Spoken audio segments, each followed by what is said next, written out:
Video time.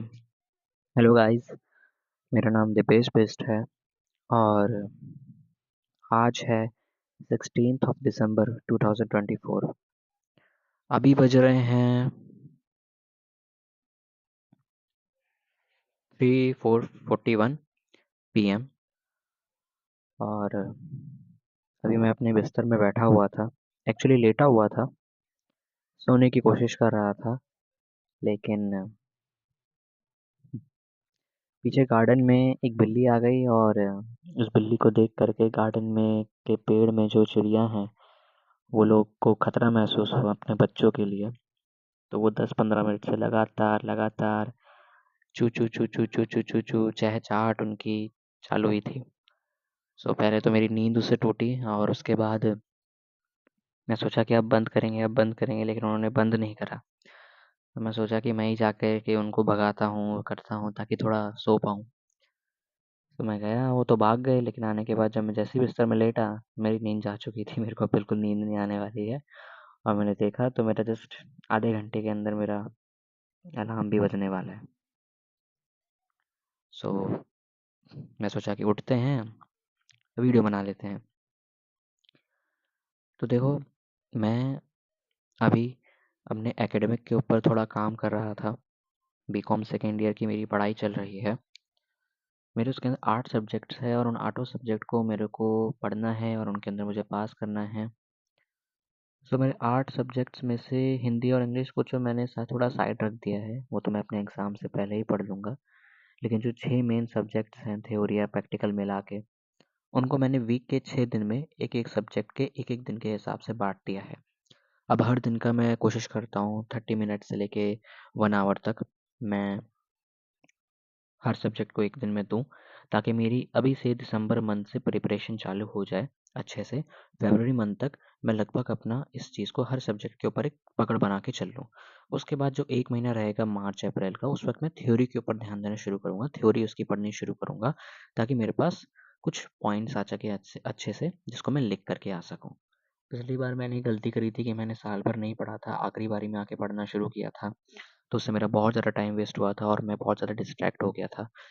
मेरी distraction क्या हो गई थी, मेरा पूरा अप्रैल का मंथ मेरा पूरा एग्ज़ाम्स के अंदर गया, क्योंकि मैंने पहले से कुछ नहीं पढ़ा था। तो मेरा पूरा हर दिन, हर समय मेरा पूरे एग्ज़ाम्स के चक्कर में चले गए 9 एग्ज़ाम्स को देने के लिए। और उस पूरे महीने में मैं अपना बिज़नेस के ऊपर थोड़ा-सा भी ध्यान नहीं दे पाया। आई थिंक मैंने एक भी प्लान प्रेज़ेंटेशन नहीं करा उस पूरे महीने के अंदर, अप्रैल मंथ के अंदर पिछले साल। मैं ये गलती अगले साल नहीं दोहराना चाहता। इस गलती को मैं नहीं दोहराना चाहता हूँ। और from now on I am dead serious for my business. अब मेरे को पता है कि मेरे को क्या करना है and I am so much serious on my business. लेकिन ऑफ कोर्स आज की बातें हमारी ये नहीं होने वाली है। आज मैंने इस चीज़ को लेकर के वीडियो नहीं बनानी शुरू करी है। आज की बात जो मैं करने वाला हूँ वो ये है कि मैंने कैसे जाना कि एक्चुअली में गोल्स ओरिएंटेड ना होने की बजाय एक्शन ओरिएंटेड होना हमें अपने गोल्स को अचीव कराने में असली मदद करता है। मैंने अपना 1 साल बिता दिया गोल्स ओरिएंटेड होने की वजह से। मेरे को रोड मैप नहीं पता था अपने बिज़नेस का, मेरे को काम करना नहीं आ रहा था सही तरीके से, लेकिन बस मैंने एक अच्छा-सा गोल ले लिया था और बस गोल ही के बारे में सोचता रहता था। मेरे को ये करना है, मेरे को ये करना है, मेरे को ये करना है, मेरे को ये करना है, ये करना है। मैं बार-बार करा। यस, थोड़ी बहुत एक्टिविटी ज़रूर निकली, बट मेरे को मेरे डिज़ायर्ड रिज़ल्ट्स नहीं मिल रहे थे, क्योंकि मैं बार-बार अपने गोल्स की तरफ देख रहा था। और जब मैं बार-बार अपने गोल्स की तरफ देख रहा था, मैं अपने रिज़ल्ट्स को देख रहा था और मैं अपने एक्शंस को देख रहा था, तो वो उस मेरे गोल्स से मैच नहीं हो रहे थे और मैं डिमोटिवेट हो जा रहा था। ये चीज़ लगभग साल भर तक चली और मुझे कुछ नहीं मिला। देन उसके बाद मैंने इस साल बड़े हार्डशिप के साथ मैंने सीखा कि एक्चुअली में सिस्टम्स को एक सही सक्सेस के सिस्टम, यानी कि एक सही सक्सेस हैबिट्स को क्रिएट करना ही आपको अपने गोल्स तक पहुंचाएगा। और यहाँ से एक को लगता है कि बहुत लाइफ चेंजिंग कोट यहाँ से निकल करके आता है कि आपके जो थॉट्स होते हैं वो आपके वर्ड्स बनते हैं, आपके वर्ड्स आपके एक्शंस बनते हैं, आपके एक्शंस आपकी हैबिट्स बनती है, आपकी हैबिट्स आपका कैरेक्टर बनाता है और आपका जो कैरेक्टर होता है वो आपकी डेस्टिनी डिसाइड करता है। तो सारी चीज़ें हैबिट से जुड़ी हुई हैं। ऑब्वियसली मेरे दिमाग में जब हाँ थॉट्स मेरे एक्शंस को लेके चलेंगे, तो वो मेरे वर्ड्स बनेंगे, देन वो मेरे असली काम के अंदर मेरे को दिखाई देगा। मैं ज़्यादा काम करूँगा, डिस्ट्रैक्ट नहीं होऊँगा और जल्दी ज़्यादा बार-बार जो मैं चीज़ करूँगा वो मेरी हैबिट में आ जाएगी। तो मैंने सीखा कि सिस्टम्स बनाना एक्चुअली में सही चीज़ है, क्योंकि अब मैं आपको बताता हूँ गोल्स को ले लेना, गोल्स को एक सेट कर लेना सबसे पहला स्टेप तो ज़रूर है, लेकिन यही सब चीज़ नहीं है। गोल्स का पता होना कि आपको कहाँ पर जाना है, बस यही काफ़ी है कि आपको कहाँ जाना है। सेकंड चीज़ जो आपको पता होनी चाहिए वो ये कि आप इस समय कहाँ पर हो। जब आपको यही नहीं पता होगा, जब मुझे यही नहीं पता होगा कि मैं इस समय कहाँ पर हूँ, मैंने ये जान लिया मुझे जाना कहाँ पर है, तब भी कोई फ़र्क नहीं पड़ने वाला है। ओके? देन उसके बाद मुझे ये पता होना चाहिए कि मेरा क्या रास्ता होने वाला है, मेरा क्या रोड मैप होने वाला है। The third thing and the fourth thing is execution.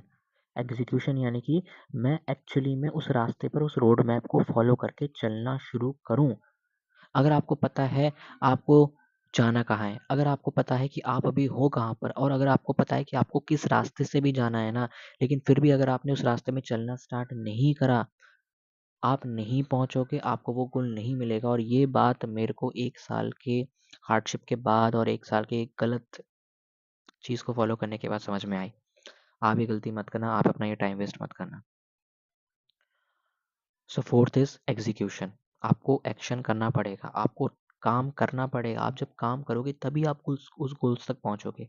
और मैंने एक और चीज़ सीखी है, मैंने ये चीज़ सीखी कि जब आप काम करोगे, तो आप काम को इस तरीके से करना कि आप गोल्स की चिंता मत करो। आप काम को इस तरीके से करना क्योंकि ये काम आपको करना है, दिस इज़ योर ड्यूटी। आप ये सोच के मत करना कि मैं ये काम करूँगा तो बस मेरे को फिर गोल मिलेगा, मेरा गोल मिल जाएगा, मेरे को गोल मिल जाएगा, नहीं। आप कर्म करो, फल की चिंता मत करो, एकदम बिल्कुल आइडियल कोट है। आपको जब आपको काम करना है तो आप इस तरीके से काम करो कि आप फल की चिंता छोड़ दो, आप गोल की चिंता छोड़ दो। अगर आपको पता है कि आपको सही काम क्या करना है ना, तो आप बस उसको करते जाओ। अगर उसके बाद भी रिजल्ट नहीं आते हैं ना, तो आपको कभी गम नहीं होगा, क्योंकि क्यों नहीं होगा गम? अगर आपको रिजल्ट आ गए तो अच्छी बात है, आपने काम करा था, सही काम करा था, इसलिए आपको रिजल्ट मिले। अगर नहीं आए रिजल्ट्स तो भी दुखी होने वाली क्या बात है, क्योंकि आपने तो काम करा ना और सही काम करा। अब अगर रिजल्ट्स नहीं आए, हो सकता है ऊपर वाला अभी वो समय नहीं लाया है जिस समय में आपको रिजल्ट्स आने शुरू होंगे। तो कोई बात नहीं, लगे रहो, काम को करते रहो, एग्जीक्यूशन अभी भी करते रहो, रुकने का कोई मतलब नहीं है यहाँ पर। And the fifth thing is follow through. Follow through यानी कि क्या आप सही रास्ते में जा रहे हो कि नहीं, क्या आप भटक तो नहीं गए हो, क्या आप डिस्ट्रैक्ट तो नहीं हो गए अपनी लाइन से। क्या महीना शुरू होने के साथ में जो आपने अपने गोल्स लिए थे, जो आपने टारगेट्स लिए थे, और आपने जो एक अपना सिस्टम बनाया था कि मैं हर दिन इन एक्शंस को करूँगा, और जब मैं हर दिन इन एक्शंस को करूँगा, तो मेरा महीने का जो ये गोल है वो कंप्लीट हो जाएगा। क्या वो अपने आप उन एक्शन से भटके तो नहीं हो? क्या मैं रील्स स्क्रॉल करने में अपने दिन का ज़्यादा समय तो नहीं लगा रहा हूँ? क्या मैं फालतू कामों में अपना ज़्यादा समय तो नहीं लगा रहा हूँ? क्या मैं इधर-उधर बैठ के लोगों के साथ ज़्यादा टाइम वेस्ट तो नहीं कर रहा हूँ? आपको ये फॉलो तो करना पड़ेगा। आपको at the end of the day, दिन खत्म होने के साथ में जब आप बिस्तर में लेटने जा रहे हो, तो अपने आप से ये सवाल पूछो कि आपके जो काम थे, क्या आपने वो पूरे करे? आप डिस्ट्रैक्ट हुए कि नहीं? और क्या आप सही रास्ते पे जा रहे हो कि नहीं? ये चीज़ें आपको अपने आप से पूछनी है। मुझे अपने आप से ये चीज़ें पूछनी है। मुझे और इसका ऑनेस्टी के साथ सही जवाब देना है। अगर इसका सही जवाब सही आ रहा है, मतलब मैं सही रास्ते पे जा रहा हूँ, मैं सही एग्जीक्यूशन कर रहा हूँ। लेकिन अगर मैं इसका जवाब नहीं है, मेरा जवाब मैं डिस्ट्रैक्टेड हूँ, तो मुझे अपने आप को ठीक करना है। Thank you so much.